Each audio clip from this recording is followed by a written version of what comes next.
kami dari kelompok 4 akan mempresentasikan hasil kerja kami dengan judul bauran pemasaran yang berkaitan dengan bauran promosi. Namun sebelum itu, izinkanlah kami memperkenalkan diri. Nama saya Charles Nenotek dengan NIM 224100017 sebagai moderator.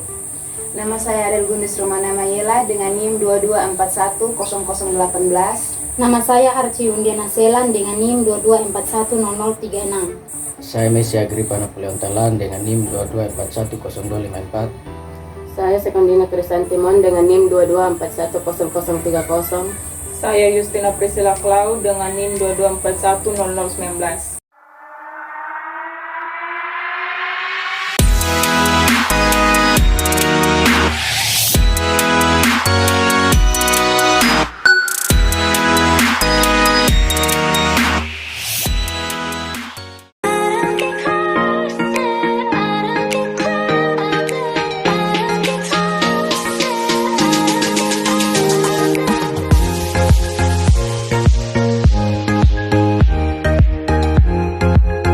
Pertama, pengertian promosi. Promosi adalah penawaran yang biasanya dilakukan dalam kegiatan pemasaran dalam rangka untuk memperkenalkan produk ke masyarakat luas dan calon konsumen, pada akhirnya membeli produk tersebut. Yang berikut bauran promosi. Bauran promosi adalah kombinasi strategi yang paling baik dari variabel-variabel periklanan, personal selling, dan alat-alat promosi yang lainnya, semuanya direncanakan untuk mencapai tujuan program penjualan. Yang berikut tujuan promosi. Ada beberapa tujuan promosi, yaitu yang pertama, menginformasikan pasar mengenai keberadaan suatu produk baru. Yang kedua, memperkenalkan cara pemakaian yang baru dari suatu produk. Yang ketiga, menyampaikan perubahan harga kepada pasar. Yang keempat, menjelaskan cara kerja suatu produk. Jadi, secara singkat, promosi berkaitan dengan upaya untuk mengarahkan seseorang agar dapat mengenal produk baru di perusahaan, lalu memahaminya, berubah sikap, menyukai, yakin, kemudian dan akhirnya membeli dan selalu ingat akan produk. Yang berikut tentang jenis-jenis bauran promosi. Ada terbagi menjadi 5 jenis, yaitu yang pertama, periklanan. Periklanan adalah suatu bentuk komunikasi pemasaran dari produsen ke konsumen dengan menggunakan sejumlah media massa, misalnya radio, surat kabar, majalah, poster, dan lain sebagainya. Jenis yang kedua yaitu personal selling.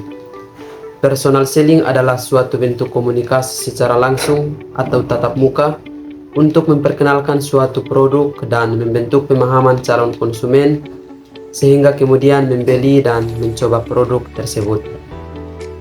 Jenis yang ketiga yaitu publisitas atau public relation. Ini merupakan sejumlah informasi tentang seseorang, barang atau organisasi yang disebarluaskan ke masyarakat melalui media tanpa dipungut biaya ataupun pengawasan dari sponsor. Ini memiliki beberapa kelebihan, yaitu yang pertama, lebih dapat dipercaya sebab berupa berita bukan iklan. Yang kedua, dapat menjangkau orang-orang yang tidak mau membaca iklan. Dan yang ketiga, jauh lebih murah karena tanpa biaya. Jenis yang keempat yaitu promosi penjualan atau sales promotion. Ini adalah suatu bentuk persuasi langsung melalui penggunaan berbagai insentif yang dapat diatur untuk merangsang pembelian produk, misalnya melalui kupon berhadiah, potongan harga, dan lainnya. Pemberian barang secara cuma-cuma merupakan salah satu alat promosi yang dianggap paling mahal tapi juga paling efektif. Jenis yang kelima yaitu pemasaran langsung atau direct marketing. Pemasaran langsung adalah suatu bentuk pemasaran yang menggunakan berbagai media untuk berkomunikasi secara langsung, dan ini biasanya menelepon konsumen untuk mendapatkan respon secara langsung.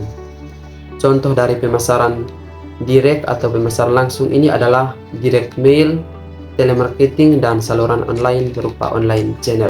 Yang berikut faktor yang mempengaruhi bauran promosi. Yang pertama, faktor produksi. Faktor produksi yaitu mempertimbangkan spesifikasi, karakteristik, dan bagaimana produk tersebut dibeli, dikonsumsi, dan dipersepsi konsumen. Yang kedua, faktor pasar. Faktor ini menjelaskan adanya tahap-tahap yang biasa disebut PLC. Adapun tahapannya sebagai berikut. Yang pertama, tahap perkenalan, yang kedua, tahap pertumbuhan, yang ketiga, tahap kedewasaan, dan yang keempat, tahap penurunan. Yang ketiga, faktor anggaran. Jika perusahaan memiliki dana promosi yang besar, maka peluangnya untuk menggunakan iklan bersifat nasional juga besar. Sebaliknya, jika dana yang bersifat terbatas, maka perusahaan dapat memilih personal selling, sales promotion atau iklan bersama di dalam wilayah lokal atau regional. Yang keempat, faktor pelanggan. Dalam kaitan dengan sasaran yang dituju, ada dua strategi yang dapat digunakan, yaitu yang pertama, push strategi, yaitu aktivitas promosi produsen kepada perantara dengan tujuan agar para perantara itu memesan, kemudian menjual, serta mempromosikan produk yang dihasilkan produsen.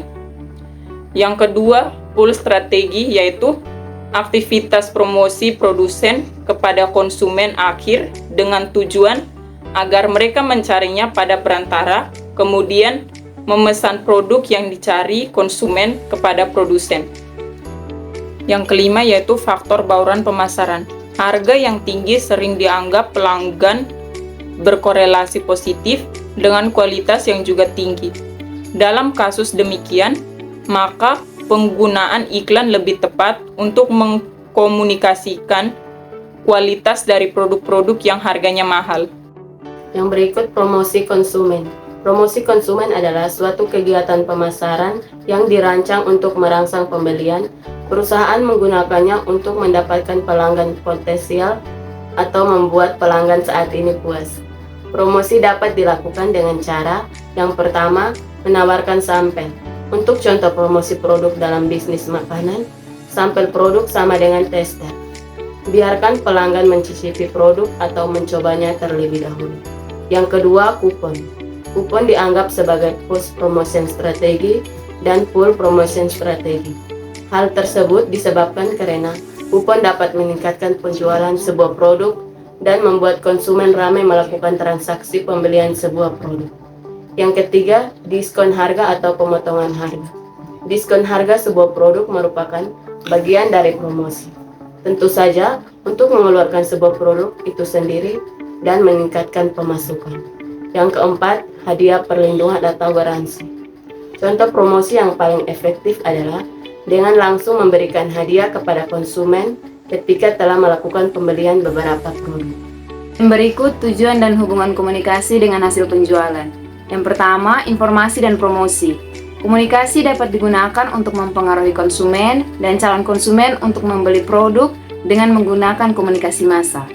Yang kedua, proses dan pembentukan citra. Komunikasi dapat digunakan untuk mempengaruhi beberapa tahapan proses pembelian yang dilakukan oleh konsumen. Yang ketiga, integrasi.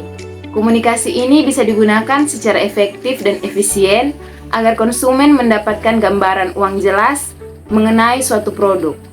Yang keempat, hubungan. Komunikasi juga bisa digunakan sebagai sarana untuk menyatukan berbagai macam bentuk hubungan yang dibangun oleh organisasi dengan konsumen. Demikian hasil presentasi kami. Semoga bermanfaat. Sekian dan terima kasih.